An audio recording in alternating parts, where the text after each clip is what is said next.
not interesting. It's more because of a little bit of the logistic. I also struggle to find the entrance, and some more people are coming as well.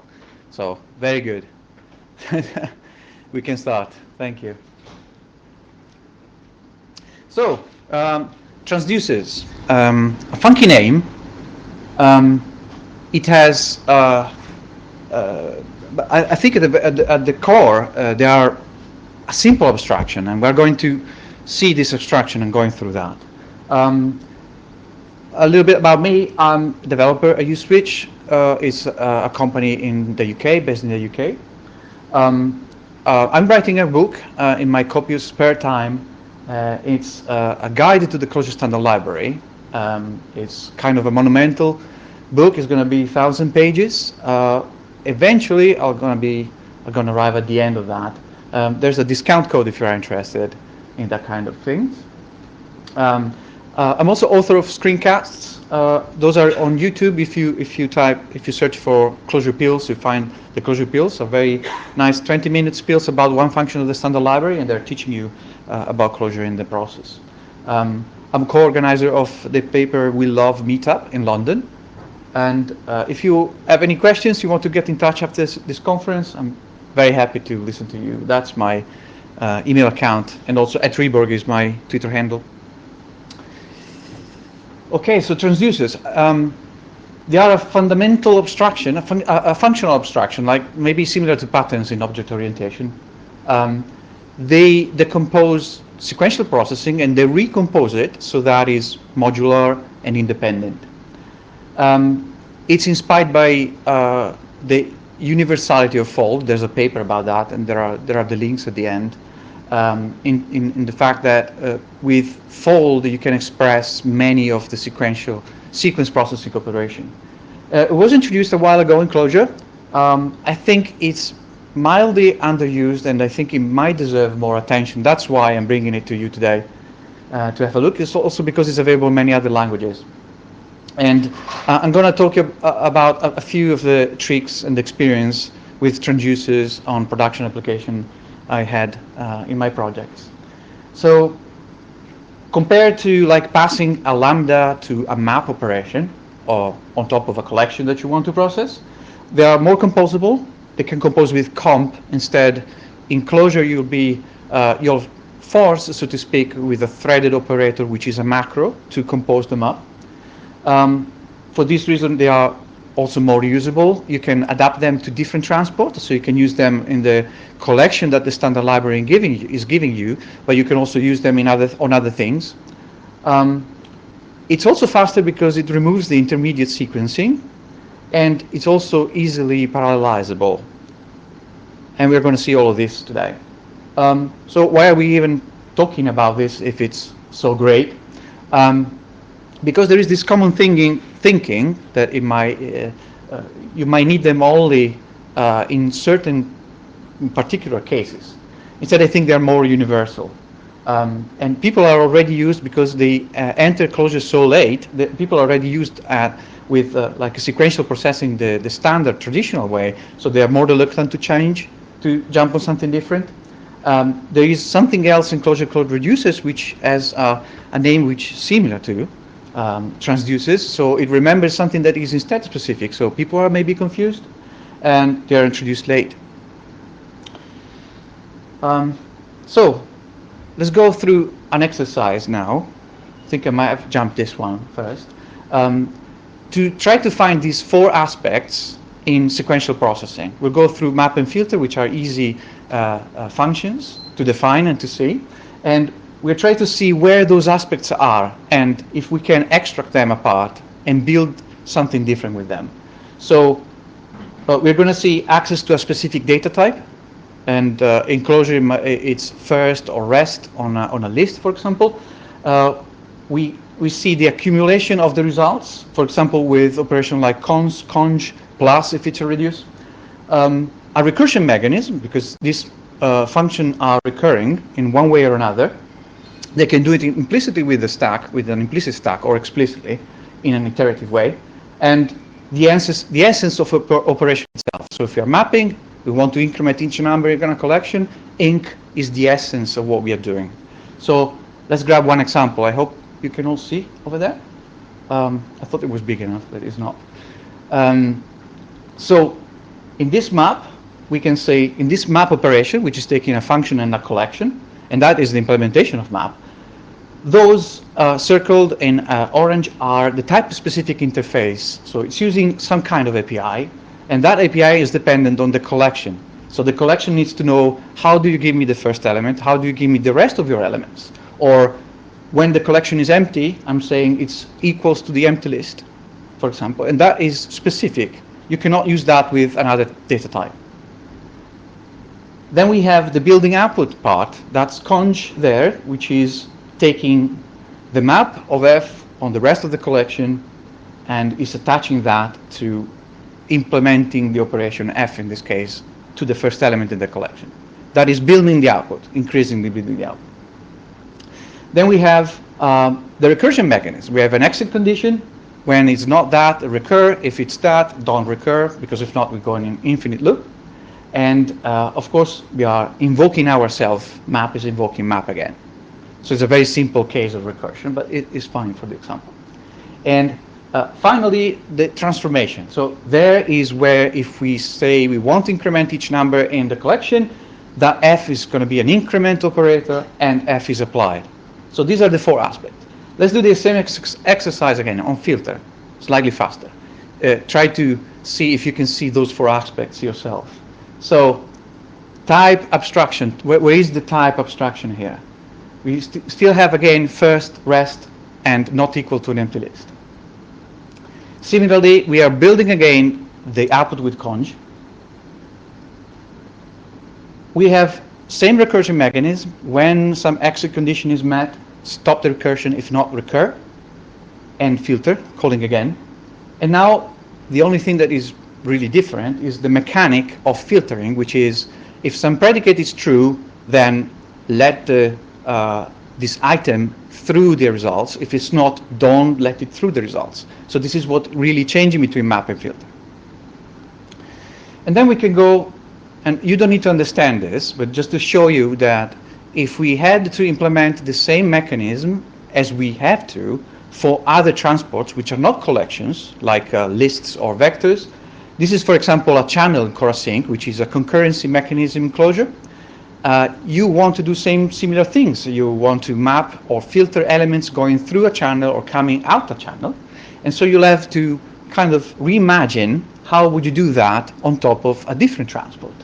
And here we are again. So you don't need to understand this, but I'm going to tell you that is the data type interface, extracting from an input channel, sending down to an output channel, checking if the channel is closed, and so on. Map is at the top, filter is below. And again, this is building the output when we send things in the output channel. This is the recursion mechanism. Is slightly different than before. There is this go loop macro, and there is the recur, but is similar. Is doing like do it again until there are elements in the channel. And finally, these are the essence of the different transformation. We have a transformation at the top, and we have filtering operation at the bottom. And you can see they are the same, but they are kind of decorated with a lot of things around them, which is different than before. Final exercise. There is another library in Clojure called Clojure RX, which is implementing observable, reactive programming, and they have sort of similar to channels. They are called observables, and you can observe a stream of events coming through. And you want to do similar things to this stream, like you do to the channel, like you do to the collection. You want to map stuff, you want to filter stuff, and many other operations. Once again, data type, subscriber on next, building the output, doing with this lift thing. I'm not sure 100% how it works because I'm just a user of this library. And recursion mechanism is creating this operator that is then given to the lift operation. And once again, and is the same as before, transformation for map and filtering for filter. They are the same operation, just all the surrounding is changed. So what happens is that there are not just map and filter, there are all sort of possible sequential operations. The more you have, usually the more you are expressive in your language. So your language may have many more or different ones. In Clojure there are some of these, and there are more than that. So if you imagine to implement this on top of each different transport every time, what we get is a combinatorial explosion of some sort. Right? There are too many aspects conflated in map or filter. We need to do this again and again and decorate with different code. What if we wanted the same transport? So the same operation on different transports, which is what we want to achieve. So essentially what I'm asking is, how can I extract the essence, the transformation or the filtering from those operations so I can reuse them in other contexts? And this is what we are going to do now in a few simple refactoring operations. And what I think is the discovery in this case is the reduce operation. So reduce operation is essentially a pattern for recursion. It is a recurring operation. It is iterative because the results are built and passed through the arguments. So you can see that is reducing is calling itself, is passing the function that it received, and it's also passing the results. So it's accumulating them and it's passing them on the parameters. So it's a different kind of recursion, but it's a recursion. And it works reasonably like that's an example. You want to sum up all the elements from 0 to 9, it is 45. You pass the plus operator, which is the reduction function. So the discovery is that when you start to build the results or to build those operations on top of reduce, you can extract the essence of the operation. Let's see how it is done. And all right. So this is map, the same operation as before, but built on top of reduce. Let's visualize what are the operations that we discovered before when we were looking at before. So the essence now is in the caller of that function, because we need to pass it in the function. So it came down and map is above there. Building the output also came down into the caller of the function, because the way reduce works. And the data specific types are still inside the mapping function, what we call map there, which is a reducing function. And if we look at filter, we see the same things. We can rebuild filter on top of reduce. And when we do that, the function that we need to pass to the caller that needs to create this function needs to pass the function to the filter operation, now embeds the essence of the essence of the filtering. So in this case is a condition. If the predicate is true, then move on. Same for building the output, conj, and the vector. Quick question. You're building filter on top of reduce, but I don't see any calls to reduce. No. So I'm puzzled. yeah, next slide should. Okay. So the two functions, the one that we called map and filter, and I said they are built on top of reduce, are reduce. So I just changed their name. They are the same. If you overlap them, the only thing that is changing is map and filter. If you replace that with reduce, that is reduce. So we are just using reduce to build them. You can, if you put reduce on that, it's going to be reduce. Is it? It is a reduce operation.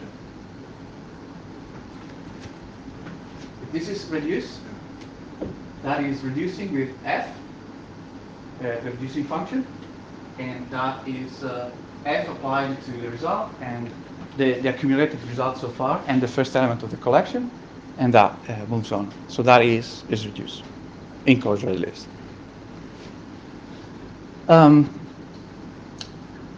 So as I said, the caller is now embedding those two. What is still missing? So if you look at that, we are still embedding the essence of the operation there. We want that to be generic. So today is an increment, tomorrow is a decrement. It could be something else, or the predicate is odd. It's just an example. That should be really an F.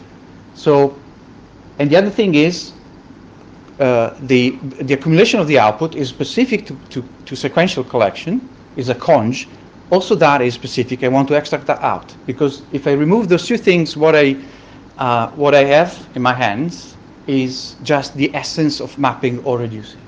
So let's see how we can do that. We just wrap it in an anonymous lambda. Sorry, yeah, it's an anonymous lambda. We wrap it, and then we call the lambda the way we did before. So we extract. In this case, we are extracting the output accumulation. We call it RF, is a reducing function, and now that appears here as a parameter, and this is returning a function of results and of an accumulation and the next element. That is the reducing function that we had before, and just wrapped it with anonymous functions around. And we can do the same for the other piece that is specific, which is the transforming operation or the predicate or any other kind of operations that you're doing. And we do the same operation again. We wrap yet another lambda function. This time, the lambda function, so we have two of them now. This is the reducing function, accumulator and element. This is extracting the reducing function, which was the conj. And this one is taking the predicate, or f, that was instead, before was embedded inside.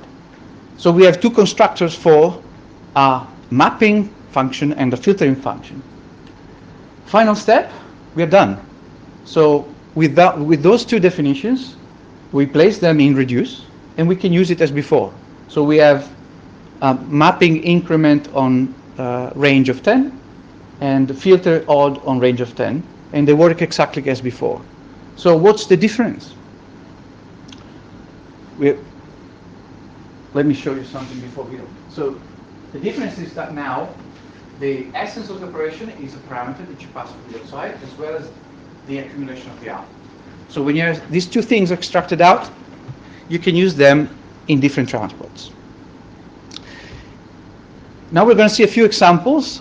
When you do that kind of abstractions, you can start doing these kind of things. So this is a very long chain of those transducing functions. So they are similar to map and filter there, and they are at the top, map inc, filter even, and there are a whole bunch of them that are doing that kind of thing. Since they have the same contract, so they are reducing function, they all take an accumulation and an element. It means that they can be composed with comp, so it's just functional composition. Each one of them is returning a function of two arguments. You can compose them all. So that whole chain of comp is doing all those things. But that is quite long, maybe not very reusable or difficult to understand. But now that you have comp, you can just take it apart. So that is essentially enabling you in your program to have very long pipeline, data pipeline, processing pipelines, and you don't need to think about how do I decompose them, because they are too long, I don't understand, they are difficult to debug. If you have comp to do these things, you just tear them apart. So that is the same chain we saw before. I'm just taking like 4 functions each block, give them a name, still using comp, and recomposing everything down here. So this is the same as that, but it just contains 2 compositions. So you can apply comp on top of comp on top of comp as many times as you want, and then you can split these things apart. So they are different concerns. You can test them separately in isolation. It would be difficult to do it with like traditional sequence processing based on macros, the threaded operator. This is the concurrency facility core sync that we saw at the beginning, and now that you extracted the essence, extracted the accumulation of the output, you can use the same old X form. So again, composition of filter, odd, mapping, just as an example, and you can attach it to completely different transports. As you can see, you don't need to understand what this is doing, but that channel that I'm creating there, anytime it's receiving an event or an item, is going to apply the transducer chain to that, like if it was a sequence. or a collection. Another thing that it was helpful was to use this composition to introduce debugging and tracing. So if you have a long chain of in a traditional sequence, you resort to like do manual editing of that chain to introduce print line, or maybe stop the programming at some point so you can see what's going on in a certain stage of the pipeline. But if you have the composition through comp, you can just assemble that in a different way. So just want to talk about this before. So this is the X form, like before. The only thing I changed is I suspended the use of comp. So it's just a list of those reducing functions. Comp will be applied later on. So now that I have this power, I can just treat it as data, essentially. And what that DBG X form is doing is a transducer itself. It's just not one of the core ones. It's a custom transducer that it can be interleaved into this list. So when each item passes through the pipeline, I can trace it. And that is happening with a wrapper that I'm showing there, where that DBG X form is interleaved to the X form. But I think what is important to know is when I run it, I can see what's going on. And I was able to assemble that at runtime. It wasn't like statically encoded in any way. So I can do that based on a parameter that is coming in the program. If the debug is on, I can start tracing things through the data pipeline. Now going parallel, about talking about parallelizable things. Since there is a facility in Java that Clojure can use, it's called fork join, it's part of the JDK. And this facility can be seen as yet another kind of transport. So when you give it a vector, this facility is able to chunk it up into pieces, send it to different cores, to different threads, depending what you have, and then assemble it back together. So if we agree that that is a different kind of transport, and we want to go parallel with our transducer that we saw before, that chain of many things, we can just apply it to the new transport. And how do we do that?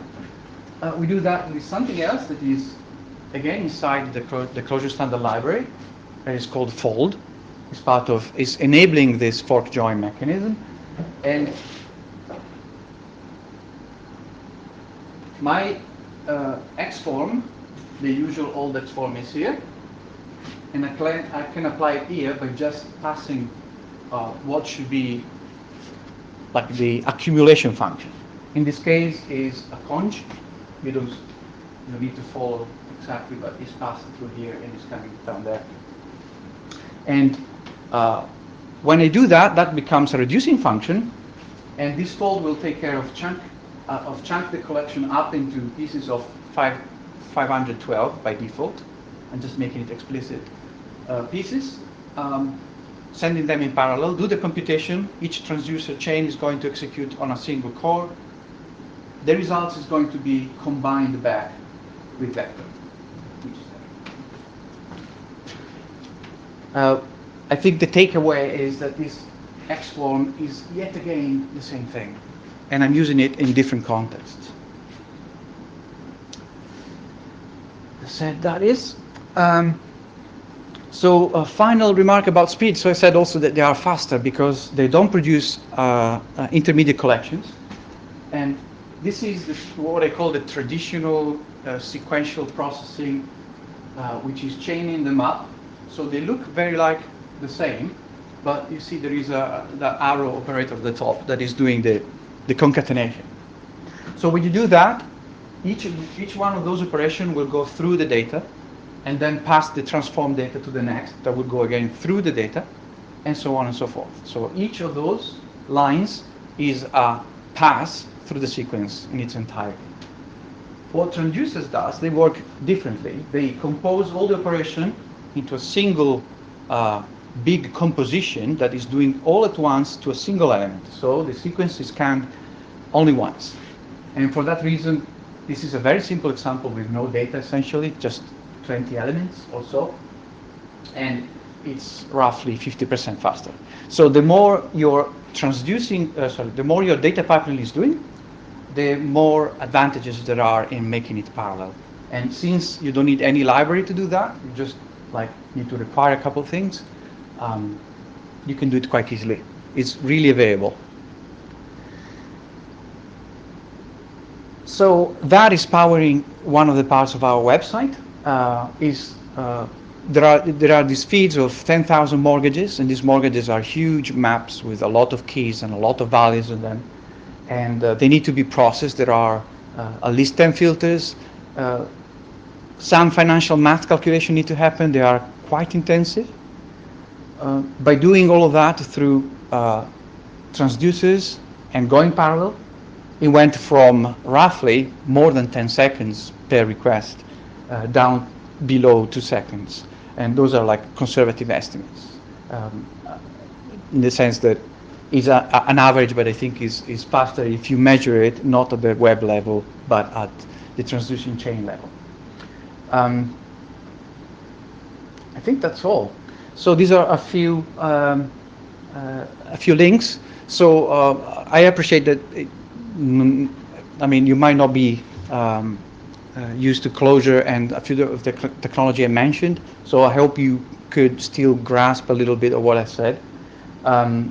Those links will help you out. The two presentations by Richiki about transducers are a gentle introduction that I recommend. The two papers I'm mentioning there are more rigorous, and they are essentially responsible for the introduction of transducers. Sorry, they are responsible for the concepts inside transducers that were introduced in Clojure. Finally, there are a few interesting projects that are expanding on those ideas. Xforms at the top is collecting a few of those transducers, some that are not yet in the standard library, or maybe perhaps will never be. The reactive extensions I mentioned, transducers in other languages. So after they were announced, many people were at least curious about understanding what they are, and they went on and translated them in their own language. And it turns out it's possible to do it in many languages, and I'm mentioning 3 of them, and there are others. So they were also done in Haskell. As usual, I think when you mutate an abstraction from one paradigm to another, you learn a lot in the process. Most of the time, the abstraction in the new paradigm is not as powerful as the originating paradigm. So my guess is that Haskell transducers are not that used because there are other abstractions that are matching much better for Haskell. That's my guess. That was all. If there is any question, I'm happy to answer now, later on at the party. Thank you.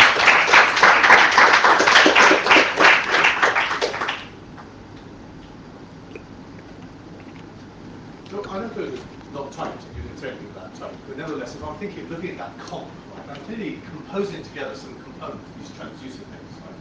So can you tell us anything about what the type of mapping is? I mean, it's not what it used to be. It's a new sort of map, isn't it? It's not map over list, because it's collection independent. Yeah, so you don't know. Tell us anything about, I have no idea about, just the function, right? So it must take arguments. Is it like something? I don't even know how many arguments it takes. I missed it, how many lambdas it had. Yeah, well, they are variadic, right? So there are like. So what does a transducer look like? So these transducers, they're all the same in some sense, right? Yeah. Otherwise, yeah. not good. Yeah. So what's their type? Exactly. So I mean, what I can tell you is the kind of function they're returning, which is what make compose to work properly. Function of some type. Yes, is the signature of reduce or fold is a function of an accumulation. You don't know the type of that accumulation. It could be anything, and so the accumulation is a list. So a function of a list and an element, which is instead a scalar. If it was a list, then it wouldn't work when you gave it over these. List, take list not as a specific, yeah, don't take list as a specific list, not a list. I should talk about collections in general. So it's a function of a collection and an item.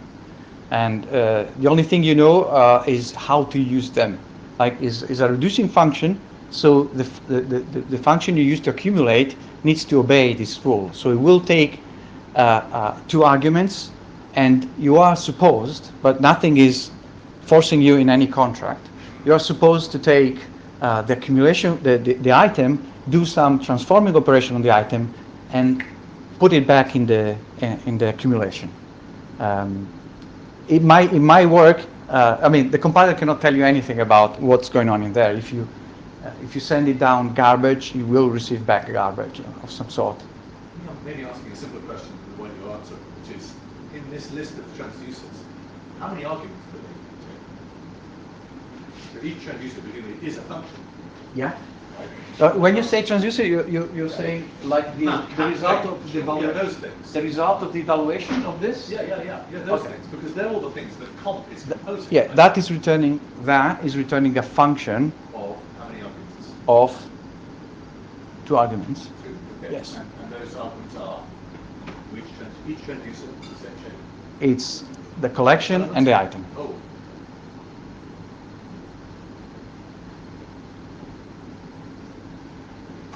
Yeah, I mean, it took me a while. It's 3 years in, right? And I'm talking about you today. And it took me a while to use them. I just wanted to show you when we did that abstraction, right? When we do map of that ref, what is returning is a function of two things.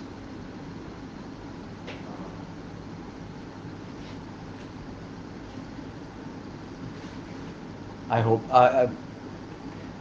it's clear. So when you said map ink is RF. Yes. But Oh, wait. ink No, is sorry. No, we did represented. another step after that. Oh. Map ink is that. Oh, okay. Oh, so it takes 3 arguments. Aha. You're right. These. Confusion on my. When you call map of f, it's returning an f of one argument. So this is what returns. Right, which then returns a function of 2 more arguments. Yes. Put it all together. Yes. So the big concatenation there is on top of a function of one argument. And then the reducing function is applied at the end, conj, for instance.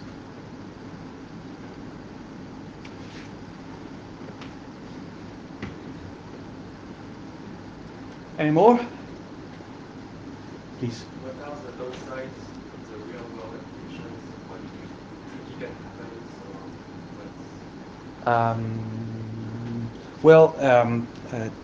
So there are a few things to consider regarding like a big data.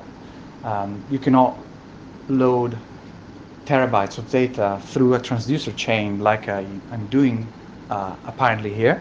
So you have a few things you can do, depending on the kind of computation you have to do. If you go parallel, that chunking is helping in splitting like bigger collection into multiple pieces. Over a certain size, I think, though, you'll have problems unless you have thousands of cores. But I think at that point, you're scaling the wrong way. You should probably scale horizontally with more machines and not trying to scale on CPU cores. Because there are just some finite number of them, and usually it's not huge at this point. So even if you have 1,000, if you have terabytes of data, you cannot. I wouldn't suggest to go with a transducer chain and split it in parallel over the multiple cores anyway, because it might still be too big to do. But at least at that point, what you can do is to delegate at the transducer level the loading of the chunk of data. So you can decide how big the chunk is. So maybe if you cannot do it in the first pass, you can do it another pass after that, and like apply the reducer in a loop on until you're done, essentially. So yeah, that will be a limit. Yes, please. Was it hard because I have to do how hard it is for other developers to grasp this concept, so how was it to introduce the the rest of the team this concept? Yeah, we kind of like at the same level. So we all look at new technologies as they come out and we experiment with them. So there was no real step of introduction. People are sort of expected to know that there is this new feature. If you don't know it, you ask, and then we'll probably go through something like this. If you really want to understand how it works, the inner side, the inner part of it, we'll probably do something similar to this. Because I think as refactoring steps are quite easy to do.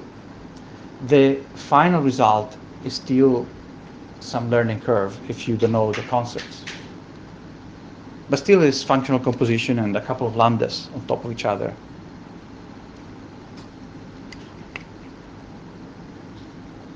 Just by curiosity, your debug function for is it needed in your trial? Is it? Yes. Yeah, it is. It is connected to. Yeah, you won't be able to use it from the outside. So if you pass ampersand trace equals true to the website, it will trace. And you can trace one like ID at a time. At least this is what we needed. Then you can do what you want.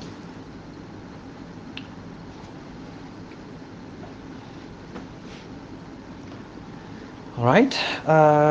What's next? I think it's the break. Yeah, so it's a coffee break, so it's 20 minutes till the next time. Okay. So I was on time at the end. Any rush to finish? No, unless there are other questions, I'm done. Thank you very much.